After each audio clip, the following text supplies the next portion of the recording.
since we replaced the computer and reprogrammed it, we're actually going to have to perform a crank relearn procedure. Now for that you're going to need a scan tool so that you have controls, and there'll be clear instructions there about how to do it. It's not difficult, but there's a precise procedure that you need to go through. Okay, we got our computer changed, and this is the bad one. The new one's in. This is all installed. We've started it, brought it up to normal operating temperature. Now when we first suspected this problem, we were using the scanner, and we could see that it was not going above a half a volt. It was staying around 0.3. So now to verify, let's look at the scanner. We're going to go back to the Genesis, having hooked up the same way we did before.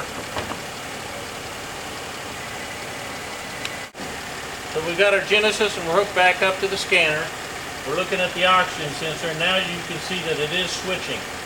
It's going down close to 0 and it's going up to 0.9.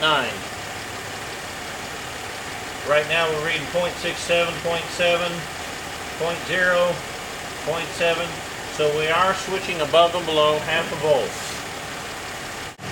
It's running good. It's not bogging down. There's no more black smoke out the tailpipe.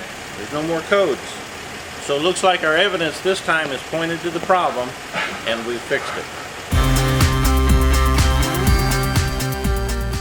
Now we have this lean bank 1 code, but let's think about that for a minute. Remember, part of our complaint was that there's black smoke coming out the tailpipe. That would indicate it's rich, that we got a lean code. Now think about this. It's a V6 engine, so we got 2 sides. The exhaust come down to a Y pipe, and then there's an oxygen sensor. So there's only one oxygen sensor.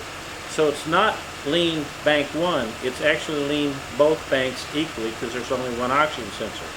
Now it's a lean code showing that it's lean, but the computer will react to that lean code by trying to enrich it. As you know, the computer cannot add or take away air. All it can do is add or take away fuel.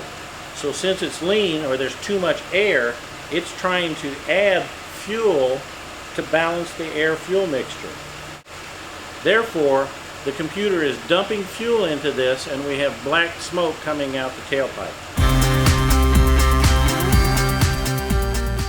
Now let's think about this PO300, random misfire.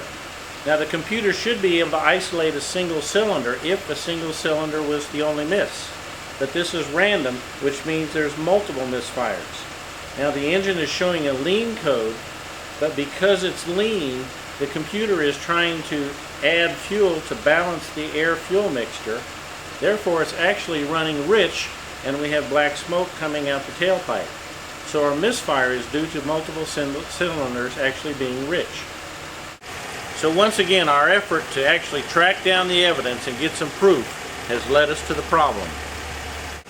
Now in your diagnostic process, we rely heavily on scanners, and they're great tools. But keep in mind, a scanner is telling you what the computer is allowing it to tell you. Now in this case, the scanner was not wrong or broken or bad.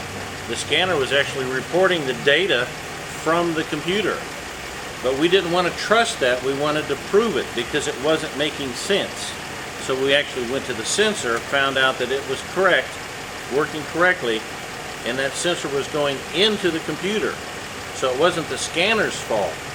So when you're dealing with scanners, remember what they are and what they're reporting. They're giving you what the computer is allowing it to give you. If it's not making sense, use your head, think it through, find your evidence, and you'll find the problem.